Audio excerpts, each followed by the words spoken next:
가운데서 룻기를 먼저 다루기 전에 우리는 이제 지지난 시간에는 이제 여호수아서를 다뤘고요. 그 다음에 지난 시간에는 사사기를 다뤘는데 그 내용이 대단히 극단적으로 다르죠. 그죠? 여호수아의 내용은 굉장히 긍정적이고 승리의 기사고 그 가나안 땅을 정복해서 하나님의 뜻을 이루는 그런 내용인 반면 사사기는 그 땅을 차지하고 들어갔음에도 불구하고 제대로 하나님께서 주신 그 땅을 유지하지 못하는, 그래서 다른 이방 족속으로부터 괴롭힘 당하는 그런 내용을 살펴봤습니다. 오늘은 어떻게 보면 작은 소풍과 같은, 소풍이 아니에요, 소품과 같은 성경을 우리가 접하게 된다, 이렇게 이야기할 수가 있겠습니다. 그게 바로 룻기다. 배경은 언제입니까? 룻기의 배경은 어떻게 돼요? 1장 1절에 나와 있습니다. 그 배경이, 룻기의 배경이, 시대적인 배경이 언제입니까? 네? 사사들의 치리하던 때에 그랬죠? 그러니까 언제예요? 이때는 사사시대예요. 그러면 무슨 얘기냐면 바로 우리가 앞전에 앞서서 배웠던 그 사사기가 기록된 그 시대를 배경으로 한 내용이 바로 뭐다? 룻기다라는 것입니다. 근데 룻기를 읽으면요, 사사시대와 또 극단적으로 내용이 갈라져요. 사사시대의 내용은 그렇게, 사사기의 내용은 그렇게 암울했는데 또 이 룻기는요, 어두운 내용이 전혀 없어요. 아시겠어요? 네. 그래서 어떻게 보면 그런 진흙탕과 같은 그런 시대에 반짝반짝 진주같이 빛나는 그런 보석 같은 신앙 이야기, 이게 바로 뭐다? 이게 룻기다라는 겁니다. 그래서 이 룻기의 제목은 바로 여인의 이름 룻에서 비롯이 됐죠. 구약성경 경권 가운데에서 여인의 이름을 경권의 이름으로 삼는 게 두 개가 있죠. 하나는 룻기고 다른 하나는 에스더. 룻기는 여자친구 이런 뜻이라고 해요. 여자친구. 누가 기록했을까? 뭐 혹자는 이제 뭐 사무엘이다 뭐 이렇게 이야기도 합니다만은 이건 정확하지 않다. 익명의 어떤 사람이 기록했을 수도 있다. 뭐 이렇게 이런 정도만 저희들이 받아들이면 되겠습니다. 그래서 룻기의 배경은 바로 방금 말씀드린 대로 사사 시대를 배경으로 하는데, 이 룻기의 끝에 가면은요, 뭐가 등장하냐면 족보가 짧게 등장해요. 그 족보를 통해서 뭘 노출하냐면은 룻이라고 하는 여인이 다윗 왕의 조상이었다라는 것을 밝히고 있습니다. 그래서 아마도 이것이 기록된 것은 그 다윗 왕 시대 때에 이르러서 왕정 시대 때 이것을 기록하지 않았느냐, 다윗 왕 시대 때 그렇게 추정을 하고요. 이렇게 다윗이 이렇게 임금이 되고 이스라엘 나라가 전체가 다 이렇게 숭앙하고 존경하는 그런 왕이 될 수 있었던 것은, 또 하나님으로부터 이렇게 큰 복을 받아서 누릴 수 있었던 것은 그가 무슨 뭐 똑똑하고 군사력이 또 뭐 뛰어나고 재능이 있고 그런 것 때문이 아니라 뭐 때문이다? 조상들의 신앙에 사실은 그 배경이 있다라는 것을 이렇게 밝히고 있는 거죠. 그래서 신앙이 좋은 부모님을 두는 것은 굉장히 큰 축복이다. 그죠? 우리 청년들 다 고개 끄덕끄덕 하는 거 보니까 우리 작년반, 천안교회 작년반 성도님들 굉장히 복이 있습니다. 다 끄덕끄덕. 네. 그래서 이 다윗이 그렇게 복받은 것은 우연이 아니라 사실은 그런 그 조상을 통해서 이루어진 여러 사건들을 통해서 섭리하셨기 때문이다. 하나님께서. 이것을 밝혀주고 있는 거죠. 네. 그래서 어떻게 보면은 사사 시대처럼 배경은 굉장히 불행한 그런 바탕으로 시작이 되는데 놀랍게도 그 하나님의 섭리에 의해서 이것이 다시 또 방금 찬양 시간에도 그런 내용 있었잖아요. 그런 제목을 까먹었네. 못하실 일 전혀 없네. 뭐. 그죠? 네? 전능하신 나의 주 하나님, 그죠? 약한 자 높이시고, 그죠? 불가능한 거 가능하게 하시고. 그 내용이 막 그거 들으면서 야, 오늘 찬양 예배 때 이 곡은 룻기를 위해서 준비했구나. 이것도 우연이 아니라 이거 하나님의 섭리가 있었구나. 이 곡을 선곡하게. 정말 아무 희망이 없는 그런 집안에 여인 둘이 덩그러니 남았습니다. 시어머니 한 분만 남았어요. 이름이 뭐예요? 나오미. 예. 근데 그 두 며느리가 이 시어머니 나오미를 갖다가 놓고서 이제 선택하는 길이 완전히 갈리죠. 그죠? 예. 그래서 이 나오미를 헌신적으로 봉양하는 그런 길을 선택했는데 사실은 그것만 선택한 게 아니죠. 다른 하나도 선택했죠. 더 정확하게 얘기하면 두 가지 요인으로 시어머니 나오미를 쫓는 것을 선택합니다. 조금 이따 나와요. 그래서 나중에 이 하나님께서 그 여인을 인도하셔서 누구랑 결혼해요? 주로 이건 개론이니까 우리가 등장하는 인물들의 이름 정도는 우리가 기억하자. 네? 뭐예요? 보아스. 보아스랑 결혼해서 다시 이제 자손을 잇게 되는데 그래서 다윗과 예수님의 조상이 되는 여인이 바로 누구다? 룻이다라는 것입니다.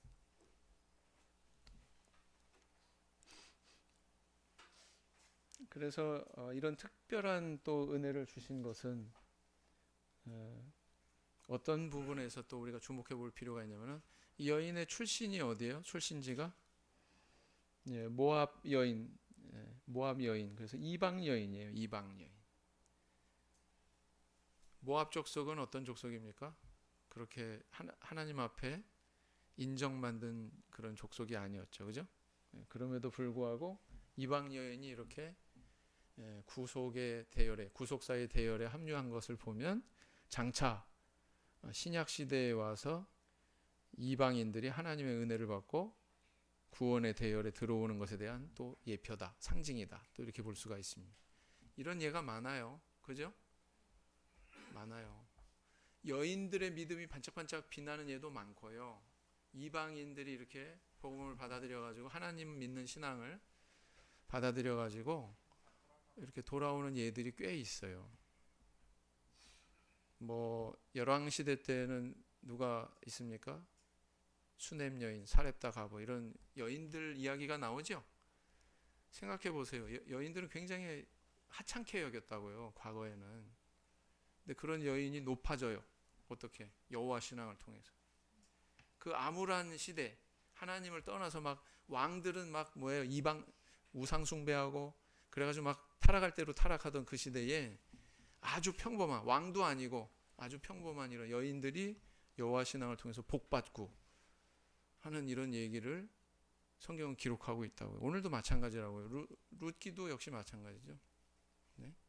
사사 시대 이스라엘 백성들은 진흙탕에서 헤매고 있는데 네? 이방의 우상 숭배하고 막 이래가지고 헤매고 있잖아요. 사사 시대 때. 근데 이방인이 그것도 유대인이 아니야. 이방인이 여호와 믿는 신앙을 선택해가지고 복을 받고 인생이 완전히 역전되는 그런 이런 스토리를 제시하고 있는 건 뭐예요? 네? 높은 자 낮추시고 낮은 자 높이시는 그런 하나님의 기묘하신 그런 섭리에 대해서 우리에게 보여주고 있는 거죠. 그죠? 네. 그렇습니다. 그래서 예수님 시대 때도 예수님이 그 늙은 종의 병 고침을 위해서 나와서 간구한 백부장을 믿음을 칭찬하잖아요. 그죠? 그런 것처럼 구약 시대 때도 이미 그런 것에 대한 뭐라 그럴까, 복선이랄까, 이방인들이 구원의 대열에 들어오는 것에 대한 여러 가지 스토리들이 많이 있다. 이외에도 많이 있어요. 그래서 우리 하나님은 유대인만 구원하시려고 하는 하나님이 아니죠. 유대인을 발판 삼아서 전 인류를 구속하시는 게 우리 하나님의 목적이죠. 참회수 교회 성도들만 구원하는 게 우리 하나님의 목적은 아니에요. 다른 교파, 다른 교단에 있는 사람들도 다 이 참복음을 듣고 우리 교회의 이 참 진리를 받아들이고 돌아오게 하는 게 우리 하나님의 목표입니다. 그렇죠? 그러니까 참회수 교회를 세우신 거예요. 안 그러면 우리 여기 있을 이유가 없어요. 네. 맞죠? 우리 교회의 유일성에 대해서 분명하게 인식하지 않는다면 우리 교회는 있을 필요가 없어요. 김세한 목자도 여기 남아 있을 필요가 없어요. 진짜요? 그렇잖아요. 우리의 유일성에 대해서 안 믿는다면 어떻게 다른 교회 교단에 가가지고 전도하겠어? 그 사람들한테 전도할 수 있어요, 없어요? 그 사람들도 구원 있다고 믿는다면 전도할 필요 있어요, 없어요? 없어요. 아예 딴 교회로 가버리지. 여기보다 훨씬 좋은 데로. 쫙 그냥 뭐 오케스트라 좌석도 따로 있고 그냥 예배당 자체가 그냥 뭐 빵빵한 오디오 시스템이 쫙 갖추어져 있는데 그런 데로 그냥 후딱 가버리지 뭐. 못하러 여기 있냐고요. 그게 중요한 게 아니기 때문에. 그죠? 여러분들 분명히 가치를 분명히 깨달으셔야 돼요. 안 그러면 우리 전도 못해요. 전도는커녕 사사시대처럼 뭐예요? 이방인들한테 옆구리 찔려가지고 괴롭힘 당하고 끌려가고 막. 그죠? 그러면 안 된단 말이에요. 우리 교회에 대한 정체성에 대해서 확실하게 세우셔야 된다. 그 확실한 정체성을 선택한 인물이 바로 룻이었다. 네? 그래서 이 하나님의 구속사의 섭리가 딱 여기 녹아져 있어요. 소품 같은 그런 이야기라고 그랬는데 그 마지막에 족보 이야기가 살짝 비치면서 야, 여기 하나님의 기막힌 섭리가 있었구나. 예수님의 조상이 되고 다윗 왕의 조상이 되게 하는 하나님의 섭리하심이 있었구나. 룻이란 여인이 없었다면 육신으로 오실 예수 그리스도도 있어요, 없어요? 말이 되자면 그렇게 표현할 수 있다는 거죠. 그죠? 다윗 왕이 존재할 수 있어요, 없어요? 없는 거죠. 그죠? 그런 걸 우리는 알아야 된다. 저 굉장히 싫어하는 용어가 있어요. 세상 용어 중에. 금수저, 은수저, 동수저, 흙수저. 그건 신앙인이 쓸 용어는 아니죠. 철저하게 사람을 뭐예요? 인터넷 검색을 해봐서 도대체 이 기준이 뭔가? 금수저, 은수저. 신분인가? 아니면 뭐 재력인가? 철저하게 재력 중심이더라고. 동그라미가 몇 개냐 따라서 딱 나누더라고요. 그리고 또 한 가지는 거기 타고난 거라는 거지. 부모들한테 그대로 물려받아가지고. 그죠? 그렇지 않아요. 끊임없이 뒤집어지고 엎어지고 그럽니다. 성경은. 모함 여인입니다. 구원 받았어요? 못 받았어요? 구원 받았어요. 자, 그래서 이제 룻기의 내용을 보면 대략적인 내용이 이제 그 구분이 뚜렷해요. 구분이 뚜렷합니다. 네 개 전형적인 그 소설의 구성하고 똑같습니다. 발단, 전개, 절정, 결말. 이렇게 스토리가 그래요. 자, 나오미의 두 자부 중에 뒤로 돌아갔 한 자부 누구예요? 오르바. 오르바. 오르바는 이제 그 시어머니를 놔두고서 돌아가죠. 그렇다고 비난할 수 있어요, 없어요?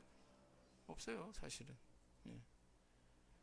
율법적인 그런 그 가치 기준으로 갖다 대도 남편이 죽으면 나와 그 죽은 남편 사이의 그런 관계는 끊어지는 거죠. 그래서 다시 재가를 해도 흠이 돼요, 안 돼요? 안 돼요. 다시 재혼을 하더라도 그 흠되는 것은 아닙니다. 그리고 자기의 남은 여생을 생각한다면 당연히 지금 한시 앞이라도 자기 짝을 찾아가지고 재혼하는 게 상식적이겠죠. 세상 사람들의 일반적인 선택이겠죠. 근데 이 룻은 참 희한한 선택을 했단 말이에요. 네. 모압 족속. 이 여인은 룻이었는데 그 여인은 모압 족속이었다. 그러면 왜 모압 족속이 여기에 등장합니까? 이 가족사를 좀 아셔야 돼요. 가족사.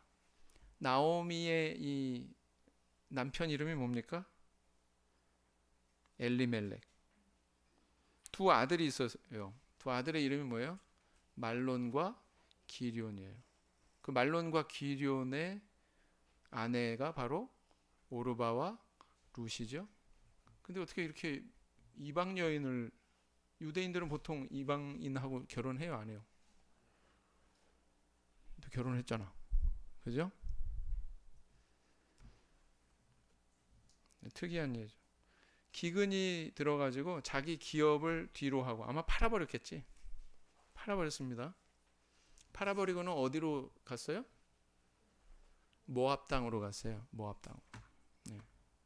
근데 거기서 더 큰 불행을 만나지. 기근 때문에 가족들이 연명 못 해가지고 도저히 여기서 못 살겠다. 그래서 기업 팔아버리고 하나님이 주신 기업, 그건 다 이스라엘 족속들은 다 그거를 대대로 유지하게 하나님께서 명령하셨어요. 그거 아시죠?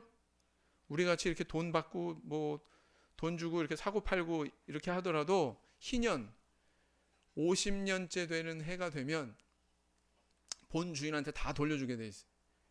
그러니까 땅은 근본적으로 영구적으로 팔아볼 수가 없어요. 이스라엘 사람들은 임대하는 거야. 희년까지.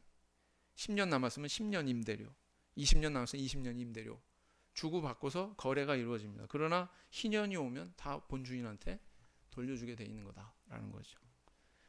근데 본주인한테 못 돌려주는 경우가 있죠. 어떤 때? 대가 끊길 때. 물려받을 사람이 없어. 네? 그러면 이제 문제가 되는 거죠. 그죠?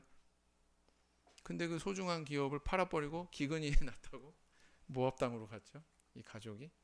근데 더 큰 불행이 찾아와요. 어떻게 돼요? 세 사람이 죽습니다. 누가? 엘리멜렉, 말론과 기럧. 집안의 남자들이 다 죽었어요. 아버지와 두 아들이 다 죽었어요. 어때요? 이 정도 되면. 이 가정 어때요? 완전히 갈 때까지 갔죠. 불행의 나라까지 내려갔죠. 바닥 쳤다고 이렇게 얘기할 수 있죠. 그죠? 그런데 하나님은 이런 가정을 다시 일으키십니다. 누구를 통해서? 모압 여인 룻을 통해서. 그래서 이런 불행한 일을 당하고는 이제 이 나오미가 아마 하나님 명령대로 이렇게 아주 신실하게 준수하지는 않았던 것 같아요. 이렇게 이방 여인하고 결혼하고 그런 거 보니까. 근데 아무튼 희귀하게도 모압 여인인 이 룻이 여호와 신앙을 받아들였어요. 네. 또 심성도 착해. 그래서 이제 이 룻기라고 하는 성경이 남겨지게 된 거죠.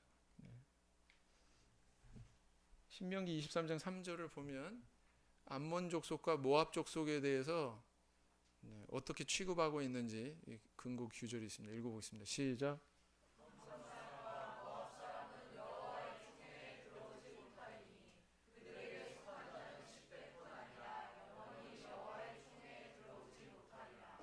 그렇죠? 왜 이렇게 선포하셨어요? 하나님께서 왜 이렇게 선포하셨습니까? 모세를 통해서. 암몬 족속과 모압 족속의 기원은 어떻게 됩니까? 룻이 아니라 롯, 아브라함의 조카 롯으로 인해서 나온 족속이 모압 족속과 암몬 족속인데, 이 족속의 가장 조상이 되는 인물이 누구냐? 바로 롯과 두 딸 사이에서 태어난 자녀들이죠. 다시 말하면 아버지와 딸 사이에 태어난 자손들이 이룬 족속이 암몬 족속과 모압 족속이에요. 이런 거 하나님이 용납하셔야 안 하셔요? 안 하셔요. 그러니까 이렇게 선언하신 거예요. 그런데 구속사에는 항상 예외가 있죠. 예외가 있어요. 항상. 모압 여인 가운데 여호와 신앙을 품었던 룻이 이 선포된 이 말씀 밖으로 예외적인 그런 케이스로 자리하게 되죠. 그죠? 지도로 보면 모압 땅이 어디 있느냐? 여기 있습니다. 예루살렘 여기 있죠? 엘리멜렉의 집안은 베들레헴, 예루살렘에서 뭐 불과 몇십 킬로 안 떨어져 있는 베들레헴, 한 20분이면 가요. 차로 20분이면 가거든요. 여기서 이제 자기 기업의 땅을 팔아버리고 이제 일로 갔겠죠. 그렇습니다. 그러면 룻이 어떤 마음으로 이 시어머니를 쫓았나 한번 읽어보겠습니다. 시작.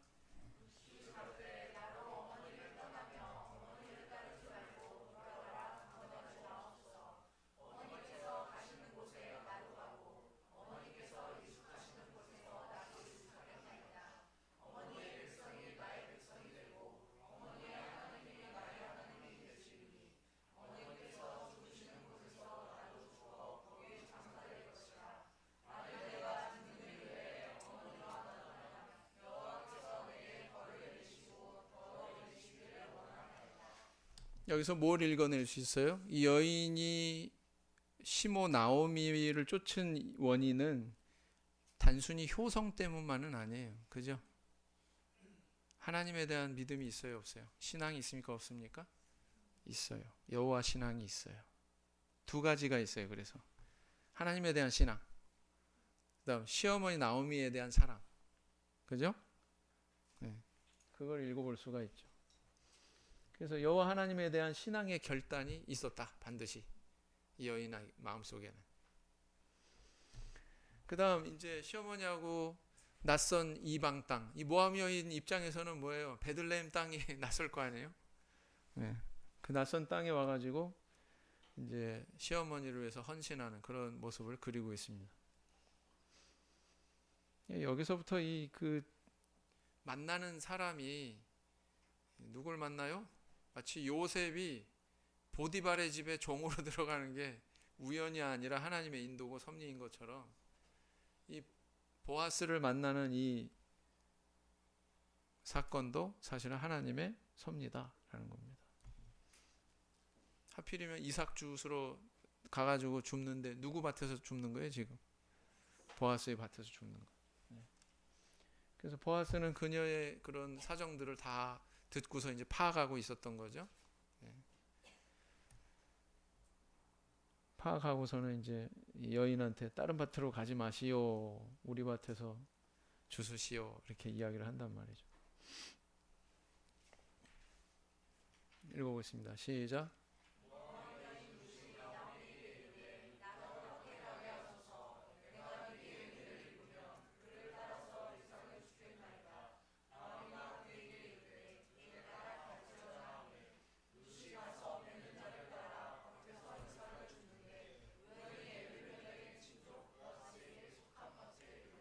네.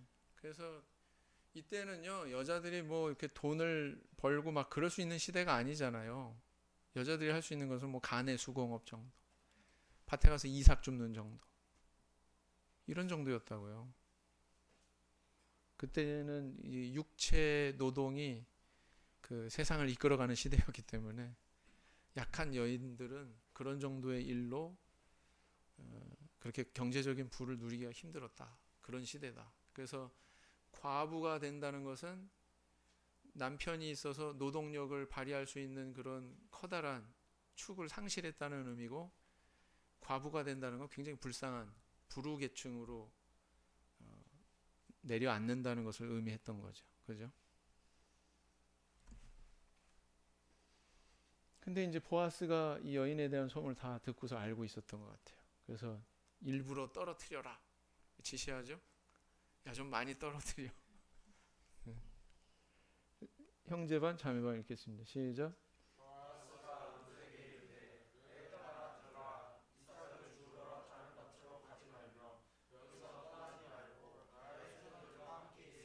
네. 이렇게 명령하는 이유가 뭐예요? 호의를 베풀려고. 자매 반 시작.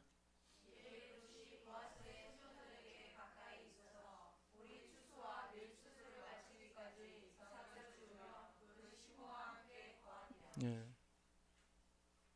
그래서 나중에 이 주워온 양을 보고는 나오미가 깜짝 놀래죠. 그죠? 이거는 이삭 주워서 그 가지고 올 만한 양이 안 되게 많은 거죠. 그러니까 야, 이거 누가 이렇게 죽게 했냐? 이렇게 호의를 베푼 사람한테 하나님의 축복이 있기를, 그러면서 축복의 말을 건네죠. 그죠? 그래서 아, 여기 누구 밭이냐면 보아스의 밭입니다. 또 한번 축복의 말을 하죠.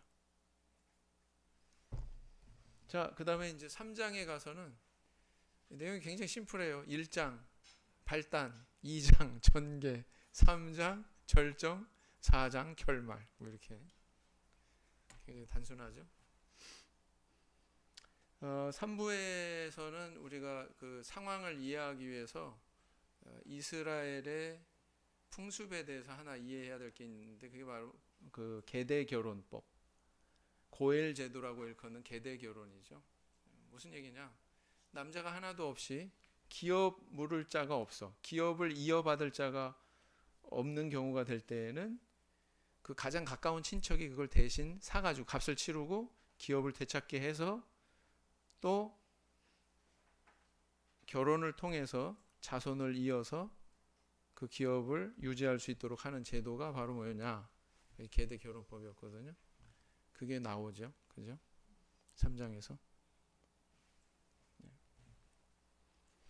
그래서 그 다 여인만 남았으니, 그리고 이제 자기들 기업도 지금 다 팔아버렸잖아요. 과거에 없잖아요. 수중에.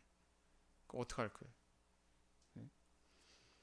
집안에 이제 기업이 끊길 그런 위기에 있었는데, 이것을 이제 해결하기 위해서 시어머니 나오미가 이제 룻에게 지침을 주죠.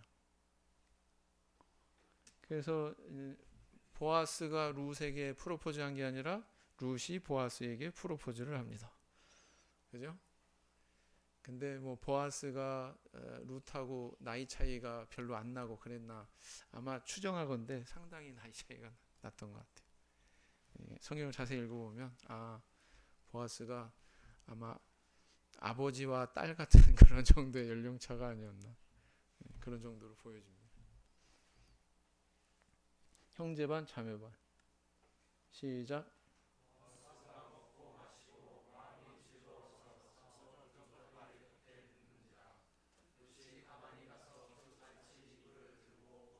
네, 이게 일종의 프로포즈래요. 네. 자매 반. 시작.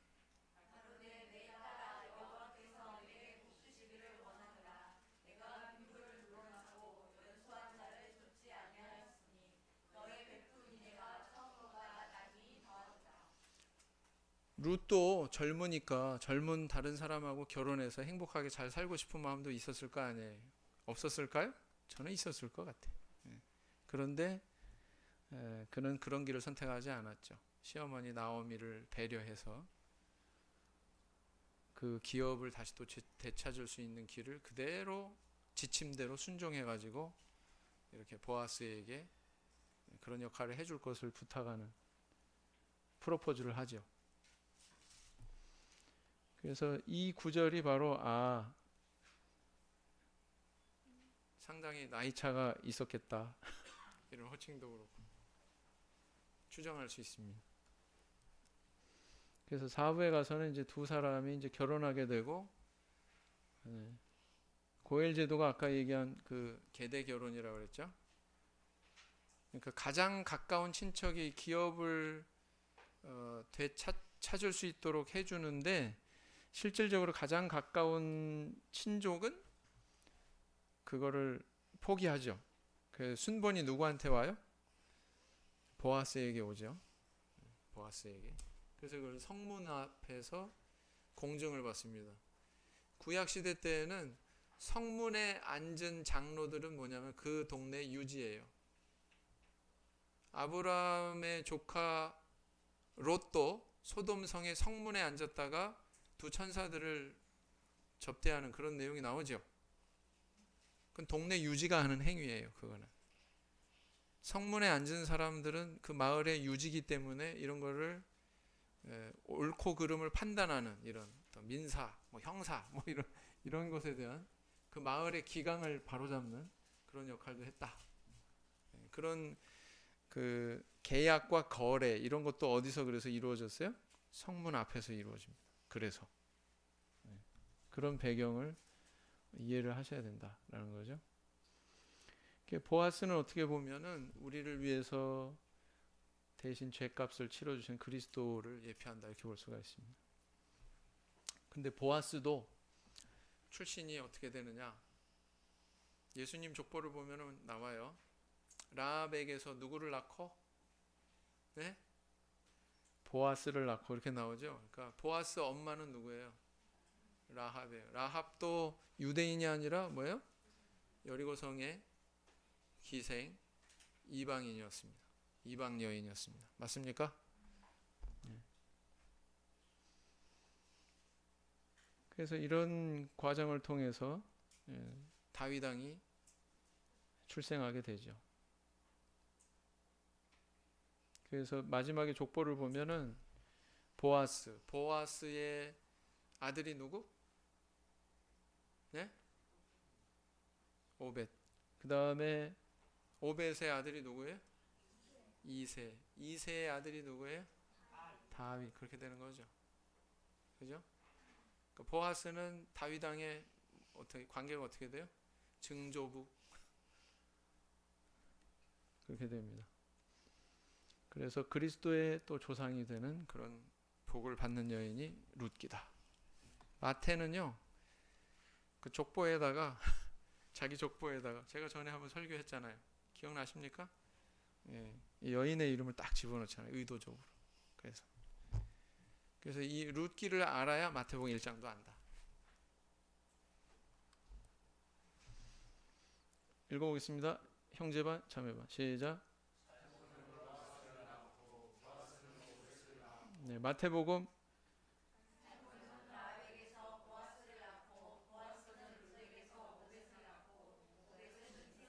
예, 성경에 여인들이 참 믿음이 좋게 나오는데 성경 읽는 것도 막 그 자매반 목소리가 더 그냥 우렁차고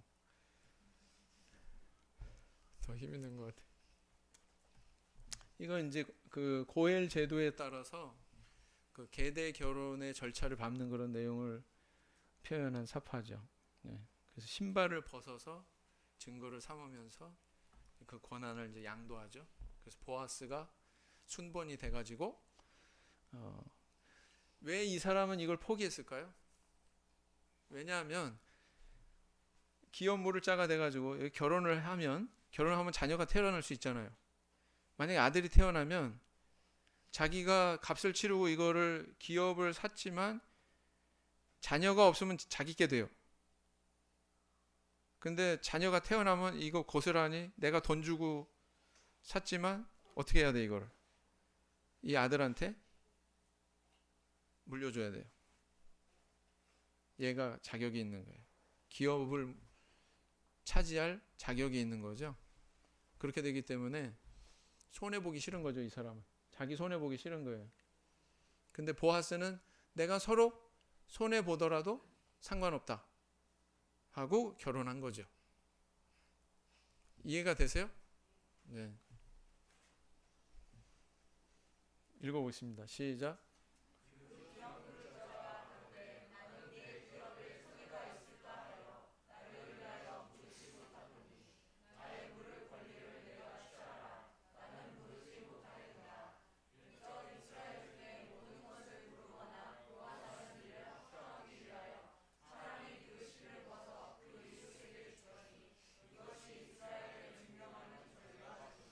옛날에 뭐 도장 찍고 뭐 이래가지고 증거하고 그런 게 아니라 그 신발을 벗어가지고 주고 나이키면 더 좋겠지.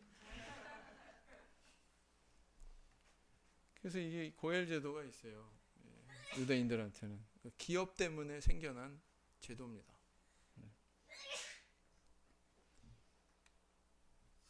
자, 룻기를 여는 열쇠 보겠습니다. 축복의 말이 자주 나타난다.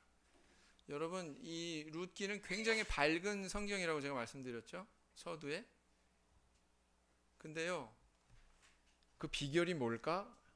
한번 생각해 볼 때 하나같이 다 축복하는 말만 합니다. 다. 뭐 안 좋은 얘기 뭐 험담하고 이런 사람이 한 사람도 없어. 다 축복의 얘기 건네고 축복의 얘기가 막 이리저리 막 교차합니다. 그런 내용들이 많아요. 여기 다 제가 찾아놨잖아요. 이렇게. 이게 다 축복의 말들이에요. 아, 과연 그런가 보다. 이렇게 축복의 말이 많이 오가니까 전부 다 복되게 다 잘 되나 보다. 이런 생각을 해보게 됩니다. 네. 그 다음 구속사의 족보가 명시되는 것이 굉장히 중요한 포인트가 된다. 이렇게 볼 수가 있습니다. 축복의 말이 어디 나오나 한번 읽어볼까요? 우리 한번. 네, 이 빨간 것만 시간이 없으니까. 나오미가 두 자부에게 축복하는 얘기죠. 시작.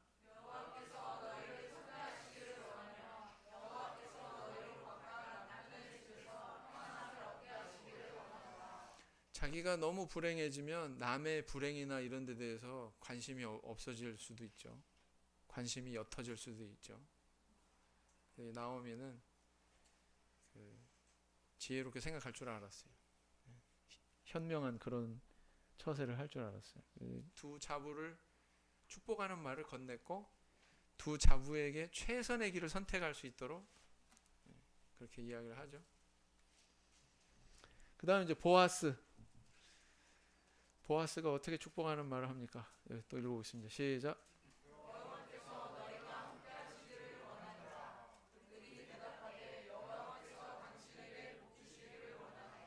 네.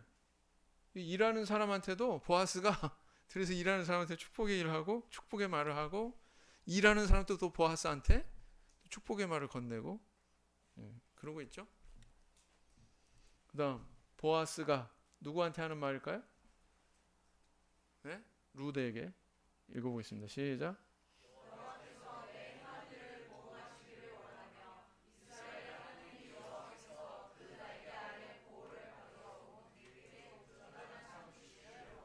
이 말대로 됐어요, 안 됐어요?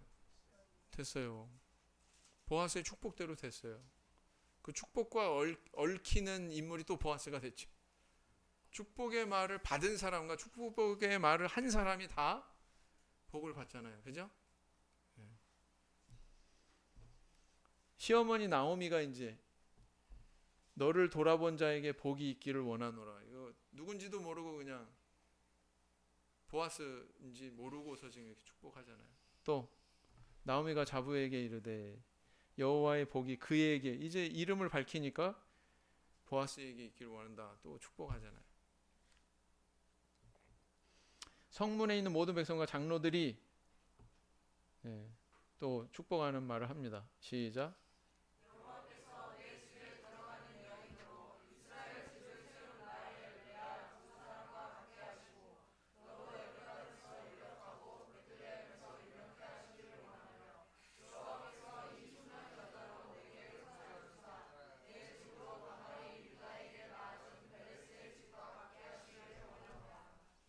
재밌는 점이 있죠. 다말, 유다 이건 또 예수님 족보 마태복음 1장에 나와요, 안 나와요?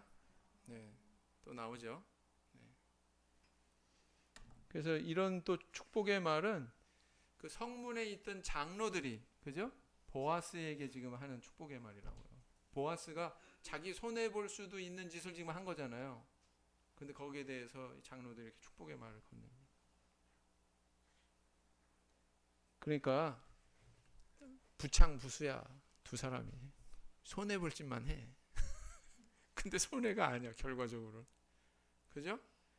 룻도 그렇고 아니 오르바처럼 뒤로 돌아가 할 수 있잖아요. 새신을 신고 뛰어보자 팔짝 할 수 있잖아요. 안 그랬다니까? 보아스도 마찬가지예요. 아, 나도 그거 안 모르겠다. 나 손해 보기 싫어. 물질적인 기준만 들이대고서 그렇게 반응할 수도 있잖아요. 그렇게 안 했잖아요. 그죠? 그래서 우리가 취할 수 있는 교훈들 몇 가지 살펴보겠습니다. 이거는 우리가 소리내서 한번 읽어볼까요? 시작.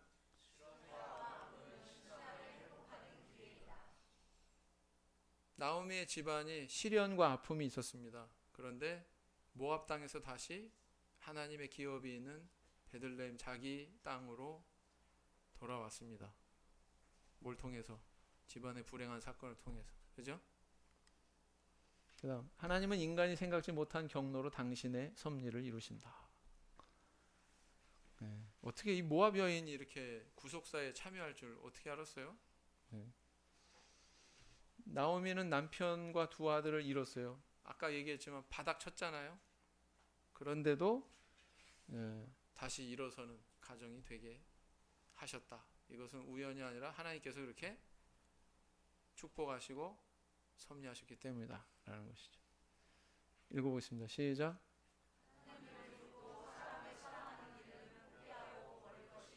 포기하고 버릴 게 반드시 있죠. 네. 룻은 뭘 버렸어요? 모압 땅으로 돌아가서 새로운 세상적인 기준의 그런 편안한 길, 행복한 길을 찾는 것을 내려놨어요. 포기했습니다. 그다음 하나님을 사랑하고 사람을 사랑하면 축복받는다. 룻이 그런 선택을 했다고 그랬죠. 그가 시어머니 나오미를 붙쫓았던 두 가지 요인에서 말씀드렸습니다. 여호와에 대한 신앙이 있습니까? 없습니까? 있다. 시어머니 나오미에 대한 사랑이 있다? 없다? 있다. 축복의 말을 많이 건네야 한다. 여러분들 축복의 말 많이 건네세요. 자녀들 하루 일과 시작할 때 부모님들이 자녀들한테 축복의 말 건네십시오. 그렇게 하십니까? 네? 으이구 이 왼수 같은 뭐 어쩌고 이러면 안 돼요, 진짜. 옛날 그 못 배운 그 우리 전 세대 부모님들은 입을 굉장히 험하게 쓰셨죠. 그죠? 자녀들 막대하고. 그죠? 그래서 다 상처들이 있어요. 다. 지금 어른 세대들은 다 상처들이 있어요. 집안에서. 뭐 지팡이 같은 걸 물리적으로도 막 구타하기도 하고 막 말을 막 그냥 육두문자 섞어가면서 자기 자녀인데. 네. 근데 지금은 그렇지 않은 것 같아요. 자녀들한테 그렇지 않은 것 같아요. 근데 그걸 넘어서서 정말 하나님의 이름으로 축복하는 그런 말들 많이 건네시면 참 좋겠습니다. 자녀들도 역시 마찬가지예요. 자녀들도 부모님들에 대해서 축복의 말 많이 건네십시오. 그러면 아마 아주 행복한 가정이 될 거고요. 행복한 가정은 사회도 행복하고 밝게 만드는 그런 사람이 될 수 있는 첩경입니다. 그게. 가정에서 굉장히 큰 사랑을 체험한 사람이 사회적으로도 굉장히 큰 기여를 하는 경우가 참 많아요. 잘 되고. 그렇게 하십시오.